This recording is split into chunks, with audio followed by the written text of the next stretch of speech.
Boom, ladies and gentlemen, what's going on? Holla, how are you doing? Are we alive? Are we live? Are we live? We got some video? Here we go. Thanks for checking out the live stream. You rock. What's going on? Happy today. Happy today. You look great. This is the best day ever because it's today. You're alive. You're looking good. I hope you're feeling well. Hey, what's up, Chris? How are you, man? Good to see you.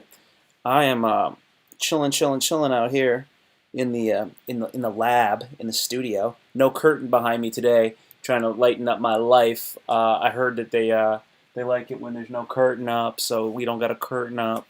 Hope you're doing okay, man. Doing great. Good. Glad to hear it. Didn't do the live stream yesterday. I was just chilling, man. Just chilling out.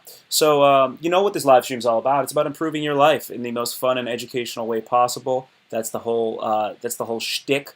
That's my whole thing. My name's Tim Trueheart. I am your host. I am a artist. I'm a comedian, and I will be doing a comedy show tomorrow night, and it will be not on the internet, thankfully. It will actually be at Mustang Sally's. Let me make sure I can read this thing. Mustang Sally's in Chantilly, Virginia, and it starts at 7:30. There's no cover. I can't believe it. I wonder if I'm gonna wear a mask or not when I do it. Some really funny comedians on the show. Yeah, so I can tell you that's going to be a lot of fun. I can't wait to make you laugh. Beautiful. So let's go ahead. Let's make sure that you know this, okay?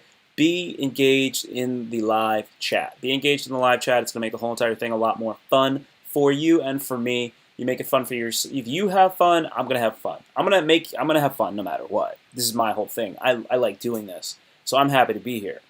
But you can have more fun in your house, with your computer, by yourself, all alone. Because you're not alone. You're with me. You can have more fun if you engage. That's what I'm talking about. Yo, make a joke about joking. Gosh, you can't just tell me to make a joke. Okay, 185 jelk rollers go into the bar, and the bartender says, "We don't serve 185 jelk rollers." And the jelk rollers were like, "Why?" And the bartender said, "Because you guys are the girth. You guys are the worst. You guys are the girth." Man. What else? Jelking. Let's see. I like my women like I like my jelking results. Thick and veiny. I like my women like I like my jelking results. Vascular and long. Oh, did you hear that? Did you hear that if you stop wearing underwear, that'll make your dick bigger? Yeah, the reason why all the African dudes have such big hogs is because they don't wear underwear. It's gravity, bro. It's just gravity. You got to stop wearing underwear, okay? So you got to start wearing like sweatpants, no underwear. That's another thing, okay? It's going to take some time though. I remember when I went from tighty whities and I switched over to boxers, my balls were hurting me, dude. Like the first day or two, no joke, dude. I think I did that when I was like 14. I went to the boxers when I was about 14. I heard the girls like the guys in the boxers, which is really weird because boxers are actually a more conservative style of underwear. And you would imagine that chicks would like a guy who's wearing more of like a tighty whitey, right? But tighty whities are just associated with like somebody's dad or some like little boy, and that's why tighty whities aren't cool. But honestly, if you get that lean European physique, I'd go for the tighty whities, dude. You see how like Conor McGregor dresses? Like you see how Conor McGregor like gets into the ring? He's like wearing like the smallest trunks you can possibly wear, and they're skin tight. That's what I think. Okay, what do we got going on here? Maximum fun, laughing my ass off. I love the laughs. That one was funny. I like my women like I like my men. Androgynous. God damn, stop wearing underwear. Is that real? No, I don't know about that, not wearing underwear. That's what some African dude said. Some African dude said that. It's funny as shit, right? It's definitely funny as fuck. If it's true, it's kind of interesting.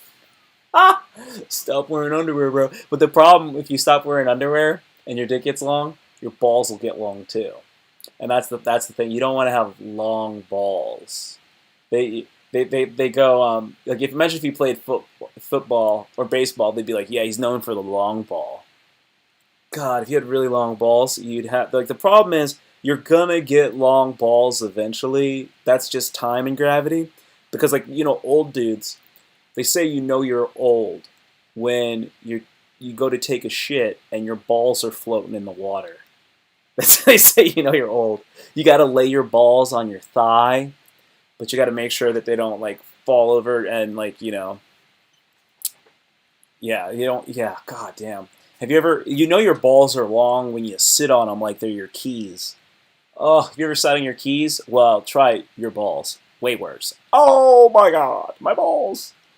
Yeah, your balls are long when you have to clean them out, when you have to like scrape gravel off of them.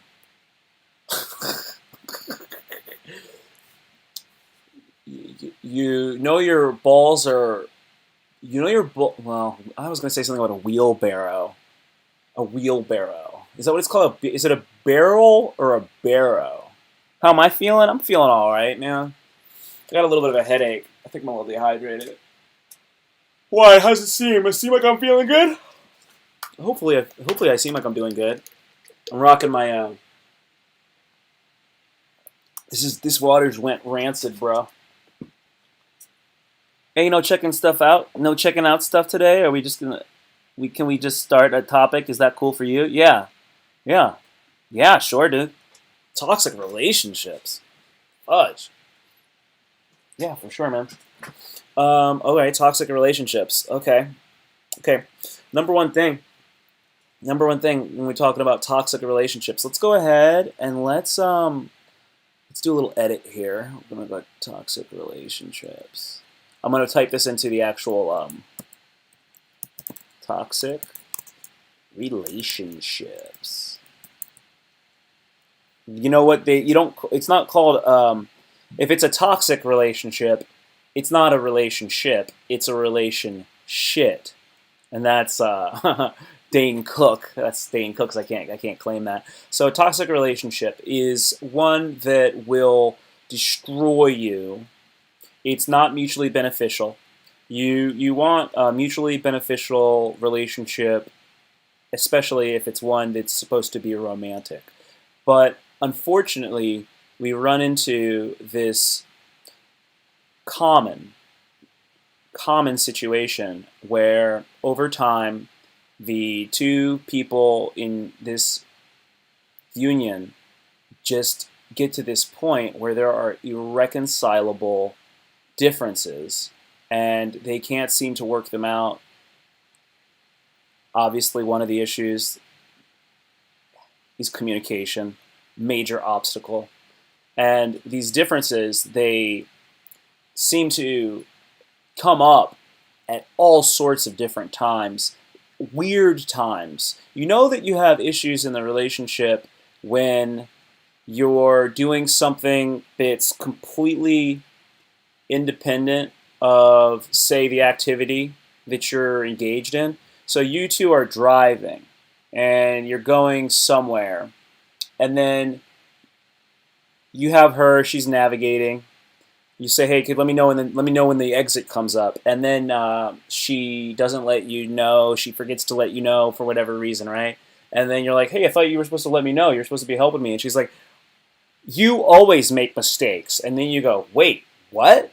I always make mistakes? What do you mean always? I don't always make mistakes. Like, what's going on here? Like, I thought we were just driving. Why are we having this argument?" That's like a sign of a toxic relationship. It's in there. You see what I'm saying? It's in there, and then it comes up out of nowhere. Out of nowhere, it comes up. It just bubbles up, and I don't like that aspect of relationships. I do not hold on to my. I don't hold on to the things that are bothering me as much as I did when I was younger. I know a young guy or a young gal will hold on to stuff and they will put up with more stuff when they're younger. And as they get older, they may not have the standards of entry when it comes to dating people, as far as like looks, height, whatever their career is. Those standards will go down over time, but their ability to suffer fools, it goes way down. Like I can't deal with like a crazy, bipolar type person. Never. You can't handle that. But when you're like 21, you'll be like, I'll just do whatever I have to do and say whatever I have to say to get laid. Like, please, and that's how you are. Does it hurt when your crush tells you the guy that she liked called her, and you just have to pretend that it's cool? Oh, dude. Okay, this is what's up, man. Your crush your crush told you the guy that she liked called her, dude, and you gotta play it cool. I understand the whole entire playing it cool thing. It probably hurts, man. But this is the thing: you can, and you are. You're a nice person. You're a person. You're a nice person, and you are. You're feeling this affection for this other individual, and you want something from them. I guess you want her to have those feelings for you, and then when she professes that she has those feelings for somebody else, then you're hurt by that. You feel like you're not being valued. So that hurts, man. I'm not going to say that it doesn't. There's no way that wouldn't hurt. The approach I would recommend for you is to, I would take this from AMS, Alpha Male Strategies. You need to have an abundance mindset. And when it comes to having an abundance mindset, it means that this person that you're crushing on is not the only person out there for you. There are multiple, not even multiple could be like two. There are many, there's an abundance of people that you could be happy with, that would be happy to be with you, so you see, like, she's saying the guy that she likes is calling her, right? So in this situation, you're the other guy. You are the beta male orbiter of this girl that you're crushing on, right? There's this girl that you're crushing on, and you want to be with her, and you're this guy who's orbiting her, right? And then this other guy gives her he gives her his attention, and she's like, oh, she's over the moon for that, right? Meanwhile, you're over here trying to orbit her. He just comes in and says, hey, man, I like you, or some shit like that, He called her on the phone, and she got, whoa, he called me on the phone. Oh, my God.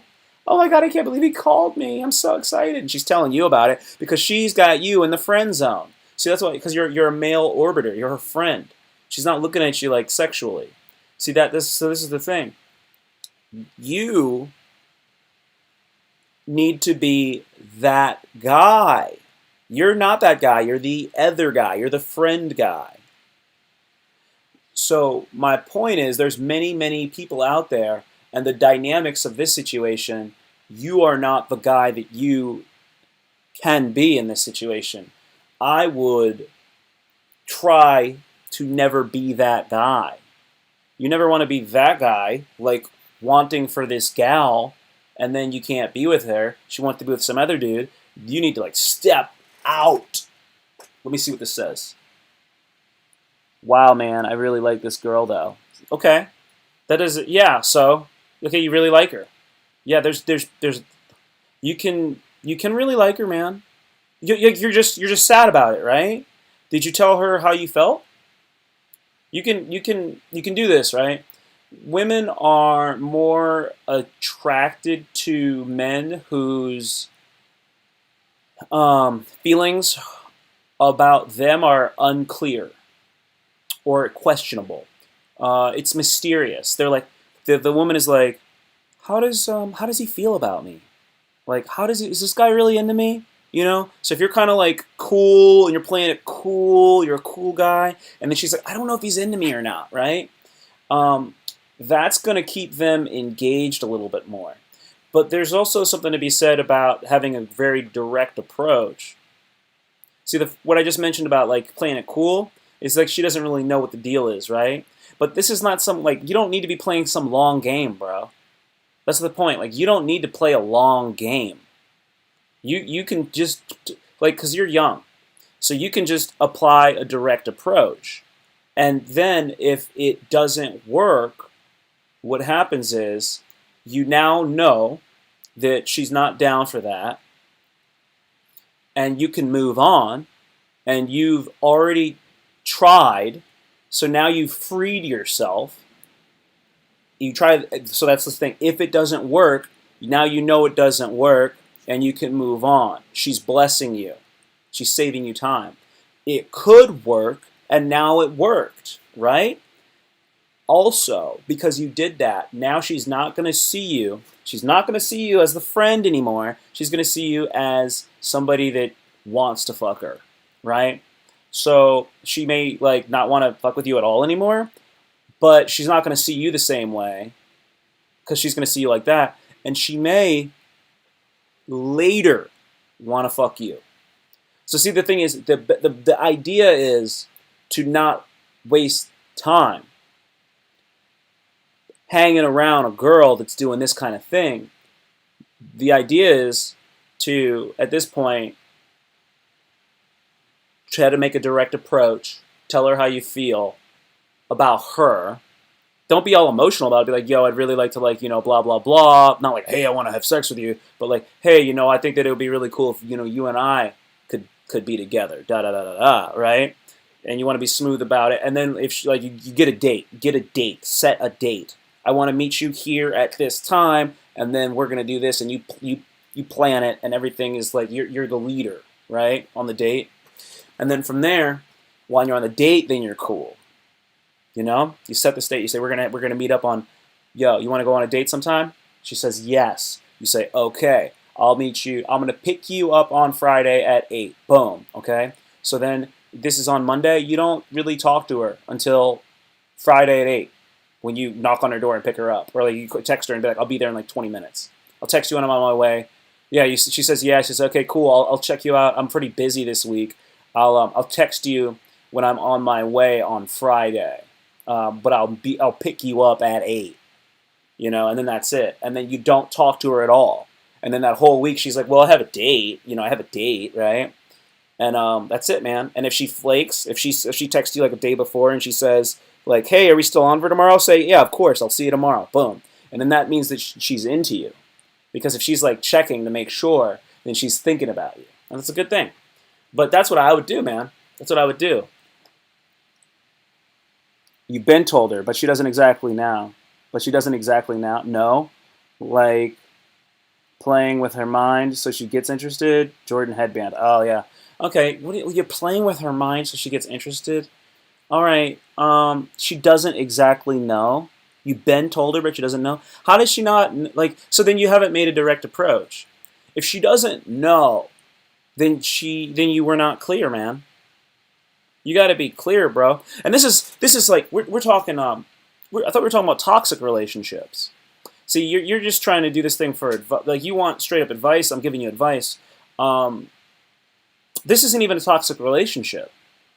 Toxic relationships are things like where you're, you know, getting to arguments with somebody on a regular basis. You literally like hate this person. You want this person out of your house. You can't get away from them. You break up with them and then you get back together with them and you get this terrible like cycle of things like that. And there's like physical abuse and emotional abuse and like they talk shit about you in front of your friends and stuff like that. And they like have, you know, there's codependency issues and alcoholism and drug addiction and you know, like that's the kind of stuff. Like it affects your work.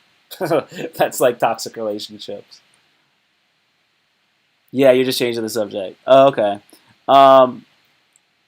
Yeah, man. So like those are things about toxic relationships. I've been in a few toxic relationships. I really have. The thing to do, and this is the thing, it takes a long. This is a major life skill. It's like one of the most important life skills that you'll ever get is the ability to cut people off. The ability to cut people off is like super powerful skill, and it's like it should probably be like a 9 to 12 week class in high school. I think that that would be super helpful. If they can get that to you by the time you're like 14, 15 years old, then that'll save you so much time in your life cutting people off. Cutting people off, kid. That's what you really need to do, because that will allow you to avoid a lot of unnecessary bullshit. Like, I was mentioning this to my brother the other day.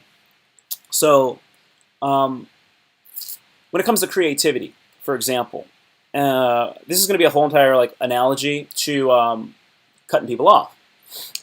So we got the situation where you have a person who creates great art, and they create great art because they've had a very traumatic life filled with ups and downs and struggles, and they've had to overcome obstacles.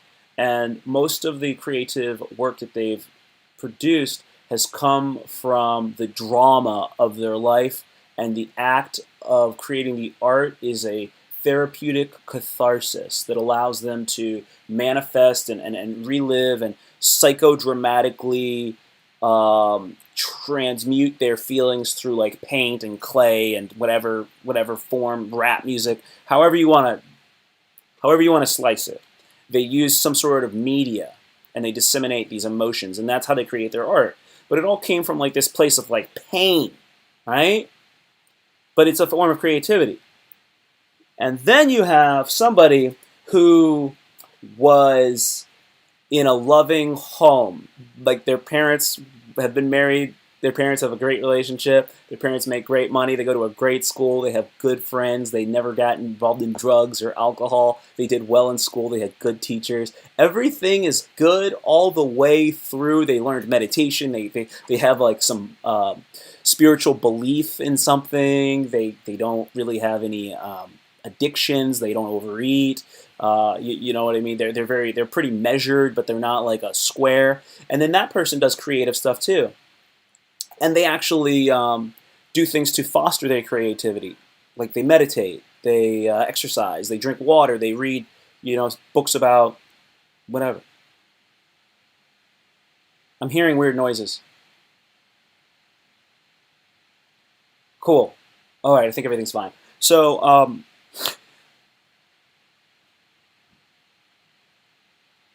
that form of creativity is coming from a good place, okay? Now, just the way that some negative stuff has happened and it can create something over here, positive stuff can come from the other side, right?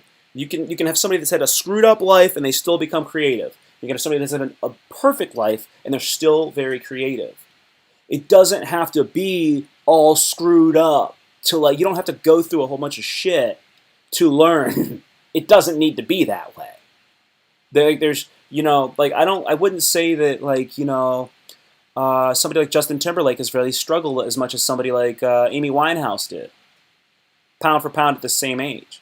So you don't have to like go through all sorts of shit to get somewhere. So when it comes to like toxic relationships, a lot of people don't have the ability to cut people off. And then they're like, man, I learned so much from that relationship, I wouldn't give it up. And I'm like, dude, you don't have to live through all that shit.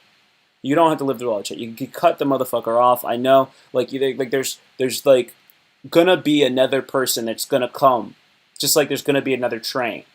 They're gonna shoot a black guy, and then they're gonna shoot another black guy in a couple more weeks. Okay, they shot this black guy, and then we had a riot, and then they shot this other black guy, and then they're gonna shoot another black guy. There's gonna be another chick, and then there's gonna be another chick, and like it's just gonna keep going.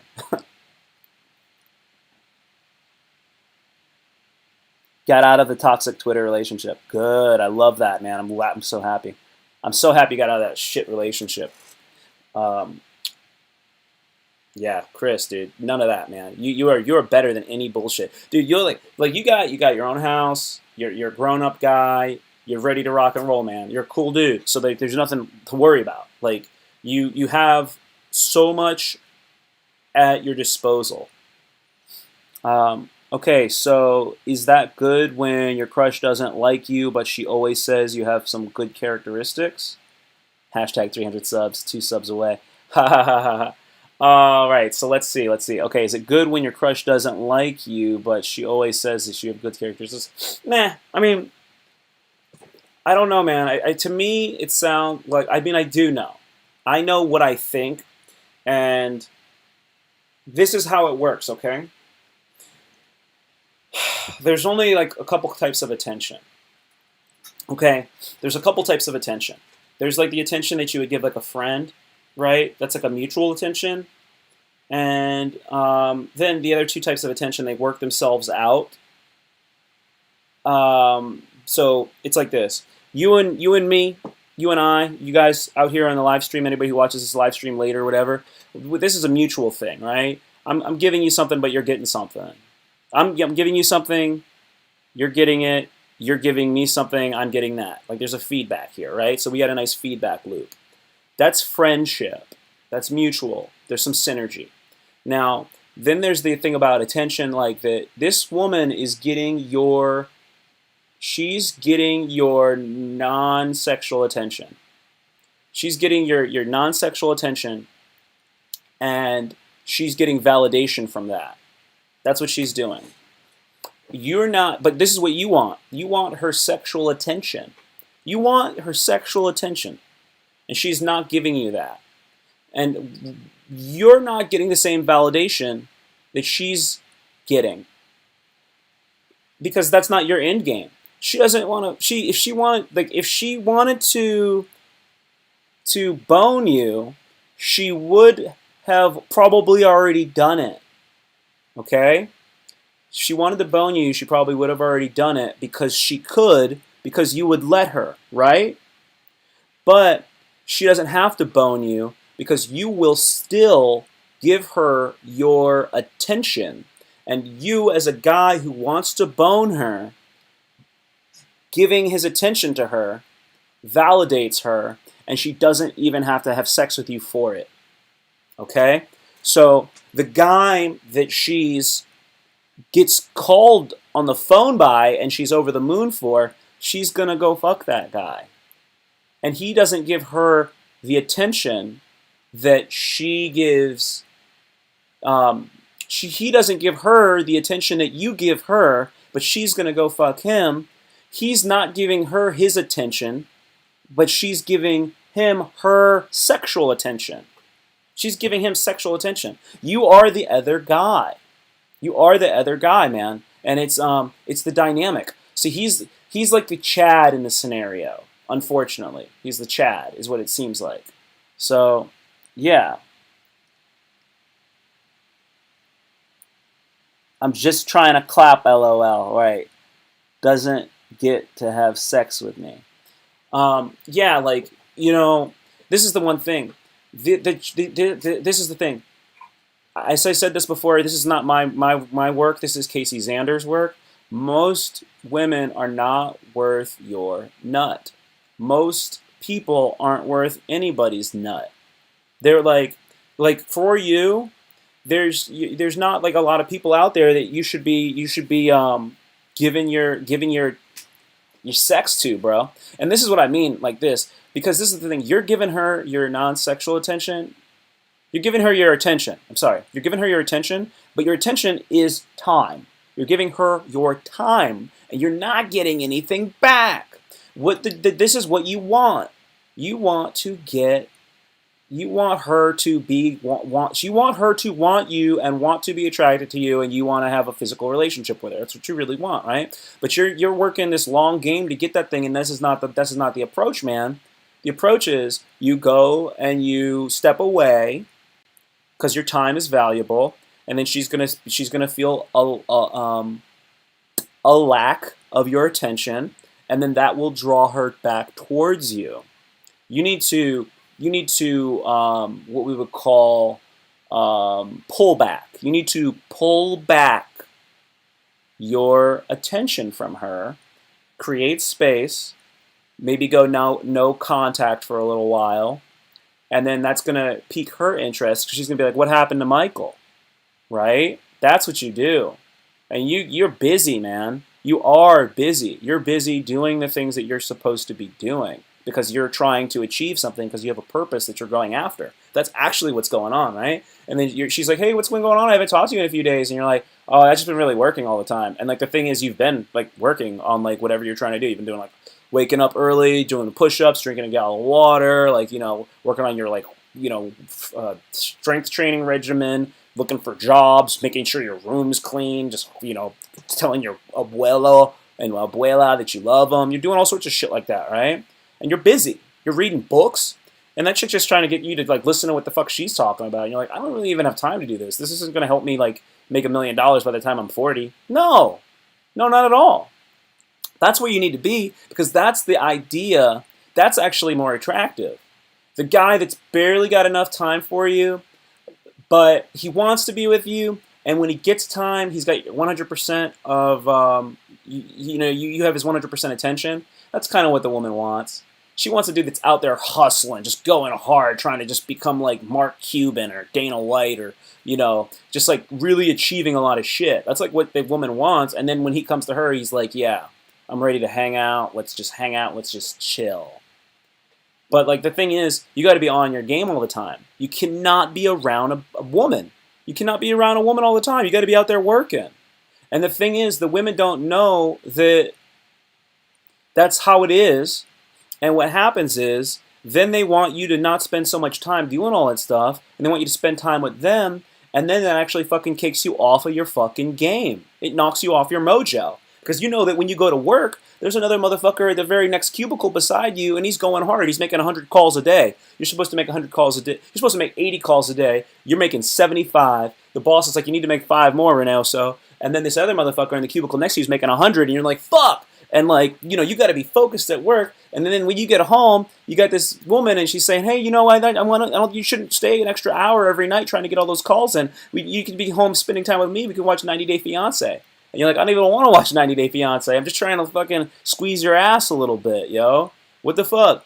And like eventually, they say this shit to you, and it fucking takes you down. And it knocks you down, and they wear you down. When in actuality, you got to be like, yo, girl, I got to get out of here. You know I got to get that paper. You know I got to get that paper. Yeah, you can't let them do that shit to you, man. You cannot let them do that shit to you. You got to be out there on your grind. Your name should be like King of Grind. King of Grind. That's like a name that you can give yourself, something like that. Like you call me like they call me 24/7. Like you got to say stuff like that about yourself. They call me Mr. 365. Like every day, no rest, no rest. Next topic, law of attraction. Law of attraction. Oh God. Okay, so law of attraction. I like that. Law of attraction. Okay, well, this is the one thing about it. Everybody has psychic powers, psychic abilities, right? So this is not fake. This is not fake. What I'm saying when I say you have psychic abilities, it's not like exactly what you think. Like, I don't perceive your thoughts right now. I don't know what you're thinking, but I have an idea. That's like kind of psychic thoughts. But then there's other aspects to the psychic thought that fall into the law of attraction. So understanding that, and that was a terrible explanation, but some people have stronger psychic powers than others. You may or may not have strong psychic powers. I have, in my own estimation, I have pretty above average psychic ability. So what that means is that when I think things, I have the ability to manifest them more easily than other people. So some people have this ability, and it's in a great abundance. Like all powerful men who have high sex drives have strong psychic abilities. This is true. No exceptions, by the way. This is true, no exceptions. An example would be like Dwayne "The Rock" Johnson. He can do whatever he wants to do because he's like whatever Dwayne "The Rock" Johnson is. There's something inside of him that allows him to be successful at everything. Will Smith is like that. David Goggins. There's dudes that can. Joe Rogan has an amazing amount of psychic ability. Anybody who can become amazingly powerful, and any man who could do that has amazing psychic abilities, right? Now this is the challenge. If you have amazing psychic abilities, and it actually is very tied into your sexual energy, your psychic abilities, because this is all things you can't really see. You can't necessarily see someone's psychic ability or their sexual energy, but you can kind of feel it, right? So check this out. You must be in control of your thoughts. You must be very in control of your thoughts. You must know your emotional state. You must work with your emotional. You must be emotionally intelligent. You must be introspective. You must be reflective. You need to be always taking stock of yourself, at least once a day. I say do it in the morning. What do I want my day to look like? Do it in the evening, reflecting on your day. That's what part of transcendental meditation is.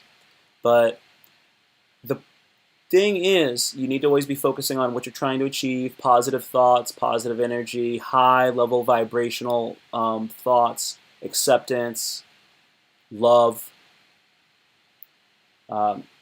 So the challenge is you need to reframe a lot of what you talk about, the way you think about things, the way you say things. Language is very important in the way that you write your narrative when you live your life if you have strong psychic energy, even if you have bad psychic energy. It's important no matter what, but it's extra important for people that have the ability to manifest. So if you have the ability to manifest things just because of like whatever your energy is, it's even more of a gift, but it can curse you. And this is the thing I'm driving at this because it's actually scary. If you have negative thoughts, then you will be screwed because of the strength of your own psychic abilities. So like some people have really strong psychic abilities and they think negative shit and then they fall into the self-fulfilling prophecy. I'm sure you're familiar with that. Yeah, you need to open up that mind chakra. So you're familiar with a self-fulfilling prophecy. I've mentioned this before. It's like if somebody says you're stupid like once, and then you're like, I can't believe I'm stupid. I'm stupid. Oh, God, I can't believe it. And then you do something stupid, and you're like, oh, yeah, I'm stupid. And then you just keep believing and saying and repeating these things. And then eventually you start to think you're stupid and believe you're stupid. And then like you literally will do more dumb shit. You'll believe people when they tell you negative things. You'll become more cynical. You'll be more jaded. You'll be more skeptical. You'll be less of a believer. And these things are not good for you. They're not good. So you have to be very careful about how you say things to yourself. Like, you don't go, I don't want to lose. I don't want to lose. You don't go, I don't want to lose. You say, I'm doing everything I can to win. I'm doing everything I can to win. Not, I don't want to lose. You're not playing.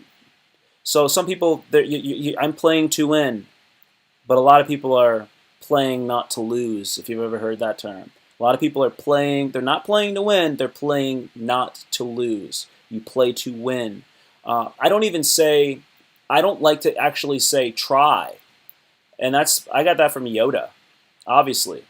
So, Yoda goes, there is no try, there is only do and do not. So you can use that in almost all situations. That's legit. But what I like to do is I don't say I'm trying to do something. I say I'm working towards, I'm planning, I'm aiming. I don't say I'm trying. I'm aiming at this. I'm planning on it. I'm working towards it. I'm not trying. I'm not trying. I am trying, but I'm not just doing that. I'm aiming at it. It is a goal, and that's what I'm working towards. It's a plan. I'm going to achieve it. So that's how you have to write your stuff. You want to write things like that. There's another one that I also say. I don't like to use the word just. This is for the law of attraction, man. This is for the law of attraction. So when you're talking to people, a lot of times when you're talking to people, you say something like, I just want to let you know. I just want to let you know. You don't just want to let them know. You want to let them know, and when you say you just want to do something, you're minimizing it. You can say the word just if something happened a moment ago. Have you called Jonathan? Yeah, I just called Jonathan. I did it a second ago. I just called him. But you don't say, like, if somebody says, like, if you say, Mom, you know that's not how you spell color. The word color is spelled like this, Mom. And then she goes, shut up. You shut up. You do not correct me. You do not correct me in front of people. She pulls you into the kitchen. Don't you correct me in front of my mother. And you're like, it's Grandma. Who cares? Don't you correct me in front of Grandma. I don't want to hear her shit. And you go, I was just trying to help you. No, you weren't just trying to help. You were trying to help your mom. People always go, I was just trying to say. You could say all. You could say all I'm doing is this. I'm just. You don't want to minimize the things you say. You don't want to minimize the things you say. You want to say the things you're saying. This is the other thing about law of attraction. You got to believe. You have to believe in shit. A lot of people don't have a belief in the things that they're trying to achieve. They don't really, really believe they can do it. If you don't really, really believe that you can do it, the law of attraction doesn't work, man. The law of attraction doesn't work. You have to believe in it. But you have to go down the path far enough to where the things that you're doing to get yourself down the path actually start to come to fruition and show you that there's you have to actually see some results, right? Because you won't believe until you have seen some evidence of some positive results along the way.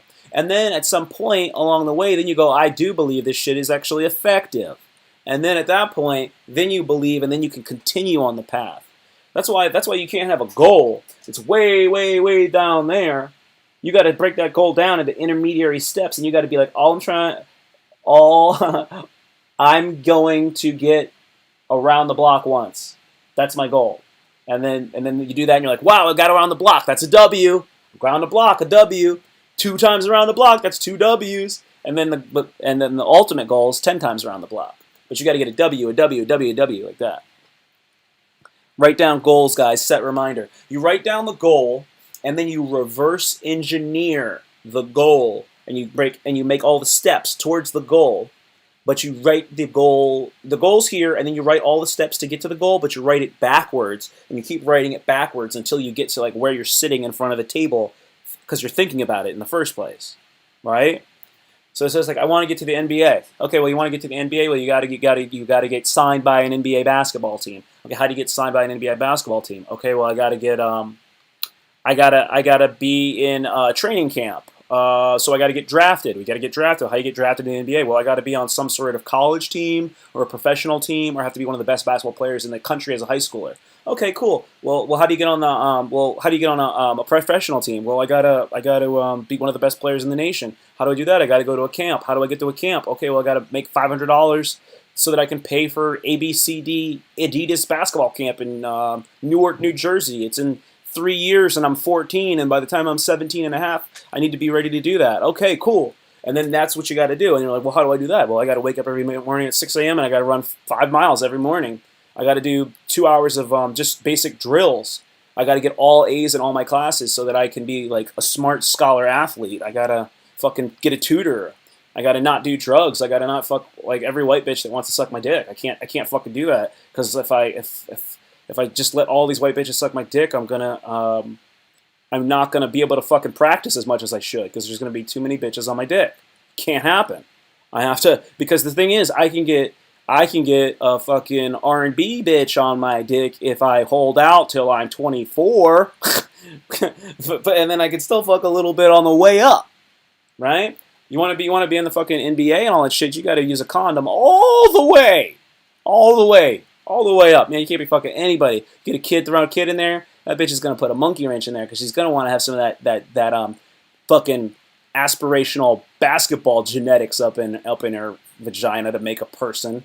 Yeah, what you're some blue chip athlete that might go to the NBA and you think some chick's not gonna let you raw dog her and not gonna let you make a super athlete with her? Fuck yeah, she wants that. I'm saying though. I mean, it's not like that's a bad person. The girl that sees the badass athlete guy, that's awesome. She wants to be with that guy. That's like what she wants, man. So like, she's not a bad person. She's fucking following her programming to the T. She's just being as human as you. That is human stuff, man. But you have to watch out for all the honeypots. Because there are many, many honeypots. There is a whole entire... It's like, people are like, man, the game is rigged, man. It's rigged, dude. The whole thing, it's all capitalism. And if you're black and like this and that, and I'm never going to make it. And, you know, there's no way you could be successful. Man, you got to be born on third base with a silver spoon in your mouth. You're never going to be anybody. You got to be over 6 feet tall and white. And that's all it's ever going to be. You'll never make it. And I'm like, dude, the game, life is not set up for you to fail. It's not set up for you to fail. People don't have that kind of time. It's just not set up for you to win, and people take advantage. I will take advantage of you to benefit me, but I'm not doing it because I don't like you. I'm doing it because I like me more. So I'm going to let you drive off the lot with a brand new Chevy Camaro. I want you to have it. Dude, you're over 6 feet tall and white and you have a huge dong. Bro, you are a unicorn. Oh my god. She's like, is that a unicorn horn? You're like, no, it's my dong. She's like, you have a dong! You have a horse dong. You're like, I am a unicorn. You know? Ah. I'm Bojack Horsecock. No, whatever. God, I'm getting off when I do silly shit like that. I get off on a tangent. Yeah, so... She's following her. People are following their programming, man. They're following their programming. It's up to you to not let yourself get caught up, man. I'm going to let you drive off the lot in a Chevy Camaro. But you know what? The interest on this vehicle is going to be quite high, and your monthly payments, they're only going to be $510 a month. And you can pay this off. We can get you $510 a month. We'll do 60 months. And you're going to be a cool dude in this car, man. And it's like, what? They'll just let you sign this fucking thing away, man. And you're like, shit, but I'm only 22. I didn't know it was going to cost $500 a month. Now you're car poor. That's just one. There's the car. There's the student loan. That's a big one. There's the credit card debt. Buy now, pay later. There's the, There's the house. There's buying a house. There's the relationship, financial relationship. The relationship is a financial endeavor that is a pit. It's a pit, man. Like, if you don't, you don't, like, this is the thing. Dudes like to be comfortable, man. You want to, like, find somebody that you like that you can get regular sex from. You want to find a lady that you like that you can have regular sex with. And you can just get it kind of regularly, and you like her, and you're having a good time. You can go out, you can really have a companion. That's what you want, right? But this is the thing. That's what they want too. And people will settle for something that they're really not into. And they will do this early because they want to be getting laid, man. You want to be getting laid all the time. You want to be getting laid. Can I get laid 2 to 3 times a week as long as my body will let me fuck? That's what a guy wants in perpetuity. Right? But this is the fact of the matter is, you would be better off being a little bit of a hermit or a recluse for some amount of time, a little more monk mode, and then building up this big fucking pile of coins like Scrooge McDuck, and then dropping yourself back into the marketplace, the sexual marketplace, a little bit later. when you're in your like mid to late 20s. Like, just don't even fuck around, man. Just don't even just try to get money in, because this is the thing. If you're on your game, like I said before, chicks will come to you anyway. They'll just come to you anyway because you're already on your game. And then you just wrap it up and you just bang, you just bang and you just like keep it really cool and you just keep it moving. And you just do not look for a relationship until you're like, my bank account is so on fucking swole, dude. And then some chick comes to you that you really, really, really like. And you're like, dude, I can't believe this chick is even talking to me. You know why she's talking to you? Because you've been on your game so much with your head to the grindstone that you didn't even realize how dope you really were. And now this lady is talking to you, and you're fucking surprised. You're like, whoa, I can't even believe she's talking to me. Whoa. And then you get to choose them. Then you get to choose her. And you might find out she's crazy, and then you're like, well, shit. This girl liked me. She's fucking hot as shit. She just happened to be crazy. But this is some high quality person. Well, if this high-quality person likes me, then who else would like me? And now your standards are up higher. You've leveled up. You're wearing fucking DKNY and Cole Haan, and you got some really nice, you got a like nice black leather jacket and some fucking really cool boots and an apartment and a car and it's shiny. Oh, dude, you don't got no debt. Dude, you're killing the game. Oh, God, that is so funny. Chris, there are no such things as female unicorns, just lesbian horses with strap-ons. Did you write that? Did you write that? Because that is fucking. That is amazing. That is amazing. Yeah, Tim, we like when you talk. You're 6'1" and still growing, dude. You're hilarious. 6'1" and tall, 6'1" foot tall and growing. That's right. 6'1" foot tall. And growing. I love it.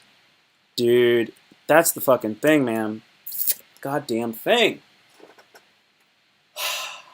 Yeah, you gotta watch out for them honeypots, man. They're gonna come after you. So you have to avoid the bullshit. I'm telling you, you keep it simple. Keep it simple, man. You should, like, you can be perfect. That's what Paul Westphal was, the coach of the Phoenix Suns back when Charles Barkley played for the Suns. And he would try to, he would tell the motherfuckers, I want you to be perfect. I've heard them say that in some of the greatest professional sports, like franchises and teams. I've like over the coaches like down here, he's on his knees and all the players are up around him, kind of like in a little huddle shape. And then the coach is saying stuff like, you have to be perfect. And then you're like, what the fuck? I didn't know they like thought that way. But no, you can wake up exactly when you plan to wake up. You got your clothes laid out, everything's laid out. You brush your teeth, you floss your teeth, you wash your face, you clean your ears with the fucking Q-tip. You wash your hair. You do a good job of everything that you do all the way through the day. You're eating exactly what you know you should eat. You follow your script the way you know you quote unquote should. And I don't like the word should, just like I talked to you about being impeccable with your word, using your words well to help your psychic energy. Should is this like idealistic thing, and sometimes things aren't as they should be, and when you use the word should, it means that you're like kind of like doing a little bit too much of an aspirational thing, like I should be able to get the girl, it should be this way, it should be that way. Make no mistake, motherfucker, nothing is promised. Should is a kind of a funky word. Okay? Should. You take your should and you flush your should down the toilet because it's a bunch of should.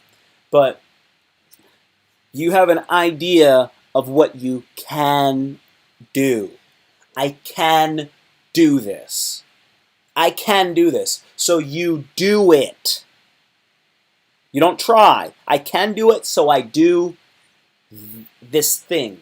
I can wake up early. I can drink this water. I can clean my house. I can clean my room. I can work hard. And you keep doing everything that you possibly can all day.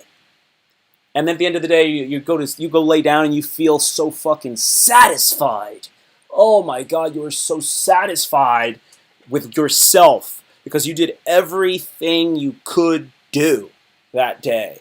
And you lay down and you sleep so good. You sleep so good. You wake up the next day and you feel like, damn. And then you go, but this is you. This is you. This is everybody who's on point. They know they can do that a little better. Dude. They know they can do everything they just did the day before even a little better. And then they do it all again. They do it all again, but they try to do it better. And they try to do it better. So now you got this thing where like that's a W, right? That day that you busted your ass and you did everything that you could do to make that day the best. You really did everything you knew you could do. That's a W. So now what you do is you want to get a couple W's in a row. My dad says this. My dad says, string a couple of wins together and watch what happens. String a couple of wins together and watch what happens. Oh, it's such a beautiful statement. So you just keep getting W's. Will Smith says you're laying a brick.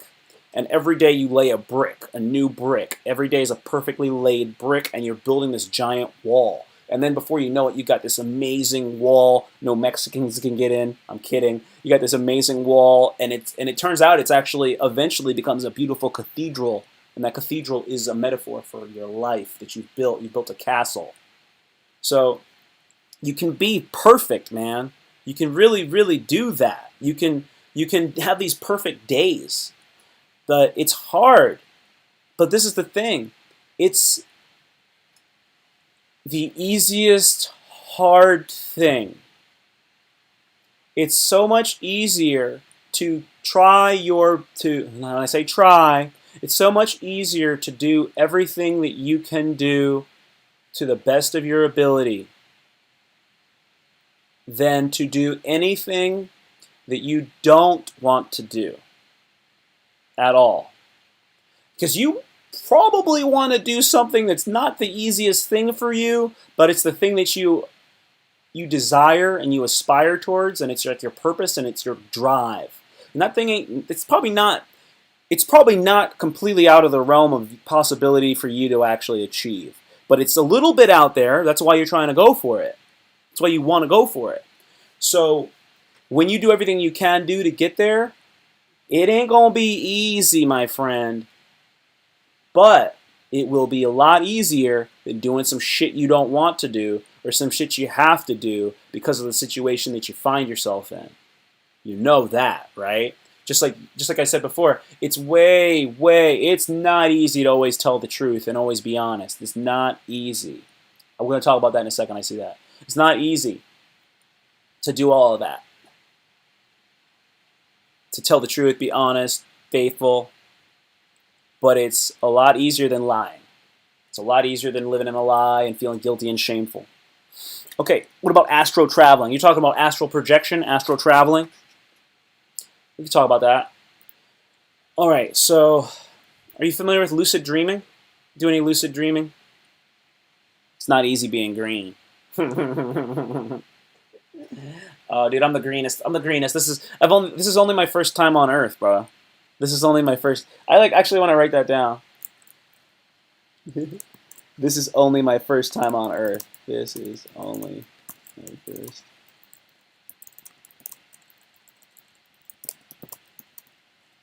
Come on, Buster. My video resolution's getting off. Boom. Okay, so when I get into a regular meditation habit, I can do this thing. It's pretty standard stuff. There's like a barrier to. Yeah, I should tweet that. There's a barrier to entry in. This light is killing me, bro. Turn it down a little bit. There's a barrier to entry in a lot of activities. One specifically is traveling through like your mind and whatnot. Do I believe in reincarnation? I do believe in reincarnation. The way that, okay, I can't get too off. You wrote that down there. I'll look at that. There's a barrier to entry for most activities, and the barrier to entry is like the toll you must pay to get to the next state. So I mean that from a consciousness standpoint. So when you meditate, you have to prove to the, let's call it the muse of consciousness, that you have the worthiness, you are worthy enough to enter this next realm of consciousness, of experience, right? So that's why you have to sit there for like 20 minutes, like really focusing on your breathing and clearing your mind. And then after a while, then let's say that there's some sort of metaphysical female person that says, "All right, I see you. I see you working over there. All right, cool. Well, I'm gonna just." And she's got this little thing, and she kind of like pulls open a curtain, and a curtain opens, and that's like a the veil opens, and now you can like step through to another level of consciousness. Now it looks like you're underwater and there's jellyfish floating around or something odd, right? But this is another realm of consciousness, another brainwave state. So when you talk about astral traveling, once you start meditating and you're getting past like, I say anything 22 to like 40 minutes in, that's when you can start to get to the edge of the first layer of the onion. So now you're in there, and then what I do is I try to like, once I can get off of my body, I can like really relax every bit of my body. And I don't want to be too detail oriented as I explain all this stuff to you because I respect your attention span. Once I get out of my body, and then I can look around the room around myself. I look around like the back of my head. I can see behind myself. I'm not in myself anymore. I'm kind of more of like just like just a sphere of vision that can see everything around me. And I just look around. I can see like my room. I can see every little thing because like your mind is taking a photograph of everything around you. You remember where the bandana is. It's laying on your jeans that are folded on that shelf, in the third shelf. And there's a TV there, and there's books, and you remember the names of all the books. And you look all around the room, and you can walk around, and like anywhere that you've been, that you can go. When I would meditate on a regular basis, I would be able to go all the way to my closest friend's home, 90 miles away from here, because I'm very, very intimately familiar with this place, and I would go all the way there. I could go into their room and like look around. They're sleeping in their bed. This is a woman. Don't worry, it's not a guy. I'm like, and I go and I look in their room. I could see him sleeping. I could literally feel like I could get in bed with them and spoon them and lay with them. Metaphysically, right? This is what I consider astral traveling. Me personally, I consider this to be that. I can go to see my brother on the other side of the country. This is all in my mind, but I'm not even in my mind, as I say, because I'm experiencing this outside of my body when I'm out there. This is not a dream either. I've done the meditation where I don't remember where my body is, and you forget where your body is, and you have to find your body because you're not even in your body anymore because you're out here doing some other shit, and then you're like, oh, fuck, and you don't remember where your body is, dude. And I don't know if that's ever happened to you. That's ridiculous. It's not a new camera. This is the Retina display. This is the 15 and a half inch MacBook Pro. This is the old one, man. It's just the lighting is a little better. Detailed. Okay, so like, yeah, that's a funky one, man. When you get lost, when you get out of your body and you get lost, and you can't find your body. It's a lot like not being able to find your car. When you're in the parking lot, if you go to the mall, or you go to the mall and you go to watch a movie, and like yeah, you're like watching a movie, and the movie's like, it's like a 3-hour long movie, and then your buddy's like, dude, let's sneak into another movie. And you're like, I don't fucking know, I don't want to get busted, man. And they're like, fucking don't be a bitch, come on, let's go to fucking another movie. And you're like, ah, shit, I guess. And you already stole like 3 big ass bags of candy from Walgreens anyway. So you fucking sneak into another movie, and then you leave. I'm so fucking tired. You can't remember where your goddamn car is. The next time you remember, you Ubered, but you can't fucking find your body. All right. So when I'm meditating, what I do is, first off, I sit in a crisscross applesauce, and I like to sit against the wall. I like to do that a lot of times when I'm first starting out, and I post up I stack myself. So I stack my head above all my bones in my back, and I get my legs really comfortable. I like to put pillows underneath my body, my knees, and I really focus on sitting up as straight as I can. And that's why I use a wall, man, so I can almost lean, because I'm not that flexible. And what you're doing is you are relaxing. I relax my pinky toe. Then I relax my ring finger toe. Then I relax my middle toe. And this is all on one foot. Then my index. Then my big toe. Then I relax my foot itself. Then my ankle. Then my lower ankle. Then my gastrocnemius. Then my my lower quad. Then my upper quad. And my hamstring. And my butt. And that's one whole leg. That's one whole cheek. Then I reverse and I go all the way to the far pinky toe. And then I work the same thing on the other side. Then I work my lower back, and then I work my abs, and I work my obliques, and I work all these muscles, and then I work my like pinky finger on one hand, and then my pinky finger on the other, and I work it all the way up through my neck, through my jaw, through my like cheeks, through my eye muscles, through my head, and I work all of that loose. And every time I inhale and I exhale, I can loosen like a digit. I can loosen a piece of my muscle. And I work and I do all that breathing to loosen my body of the tension and the weight, and the gravity has less of an effect on me. Doing all of that stuff with your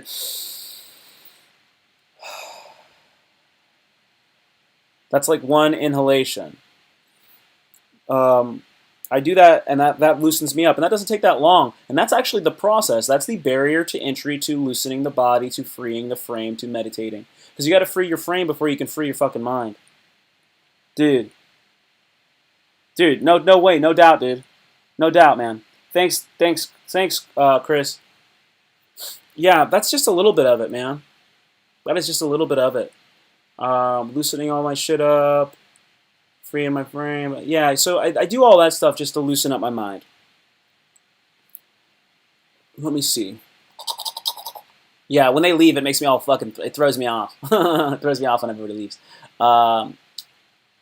So we were talking about that's the loosening of my body. It takes a while, man. You got to be really, really comfortable with the idea that you're gonna just be doing that and opening up your mind. And you have this thing, and I'll kind of finish off with some of this, and then I'll be out. So you have this idea where, well, I have this idea that there's onions to your personality, right? Your personality is like an onion, your psychology, your mind, and there's this stuff that's on the very outer edge, and that's the stuff that like most people don't get down to the deep, deep center of their mind. So when you first start meditating, you're only like dealing with like all these superficial things. And like as you're breathing, you can like kind of like let go of all these worldly superficial things, and then that first layer of the onion goes. And now you're kind of like on this like little bit of a deeper level, right? Parfaits do have layers. They're delicious. So you start working on that second layer. And that might be things that are more based off of like, I would say work, career. Then from there, you'll go to the third layer, and you're like assessing all these different facets of each one of these layers of your life. And then you're going to go into like more of like your relationships with like maybe your significant other. And then you get through the significant other, and maybe like that's got a tangential aspect of like their family, because you have like that. They're like not only is it my girlfriend's family. Boom, so that's like another like layer. Girlfriend layer B. Okay, now it's your own family, your brothers, your parents, your grandparents, your aunts, your uncles, that whole layer of your parents, and then it's going to go back into like your youth. It'll go back like a decade. Then it'll go back to like another decade where you're even younger. And then like when you go back to these different eras in your life, these other people that were there, that we were just like experiencing, they'll come back. Like, because you're going to re-experience your relationship with them when you're a teenager again, as you like devolve back through your levels of yourself, and you just keep going and keep going. You'll start to get back to this point where you remember when you were just like a little boy. You'll get all the way down to this point, and then you'll have like so little to examine of yourself eventually if you sit there in quiet, not even contemplation, because it's not that you're trying to go through and do this big, long assessment of yourself. You're not doing this big, long stock assessment of your whole personality. You're actually just trying to clear your mind, and these things just come up. And as these ideas and these feelings and these thoughts and these visions, they come up, you just allow them to play through. You just keep allowing them to play through. And my theory is that you get all the way down to this point where you don't have any more of this thing like where you're just like watching the film of your life. And now what you're doing is now you're starting to assess like actual ideas that you have, ideas about the world, experiences. Dude, absolutely. If you got to bounce, dude, if you got to bounce, that's cool, man. I'll keep going for just a second more. Yeah, but you got to get all the way down to the end of this. You get all the way down to that, and now you've got a new standard. You've got a new standard. And my theory is that you can get down to this point, and then you can actually start to do things that will help you grow. But most people haven't even gotten past the first layer. You got to take care of a whole entire self, and then from there you got to go in deeper. You got to go like that's it, man. That's the first level. The first level is just getting to the core of who you are.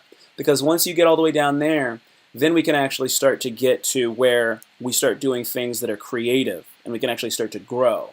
And that's where I think like I think certain people are already there. Not everybody. I know Rogan is there. I can't really speak for a lot of other people. But that's it. But we have to get like meditation is the key for that, physical fitness, getting a good night's sleep, stuff like that. You guys, this has been a great talk. I'm happy to have you guys here for me to talk to. I really appreciate you. If you guys are feeling depressed, sad, anything like that, remember suicide is a permanent solution to a temporary problem. If you're depressed, hit me up online. I love you guys. Thank you so much. Take care. Get something to eat, man. Have a good time. I'll talk to you soon. Peace.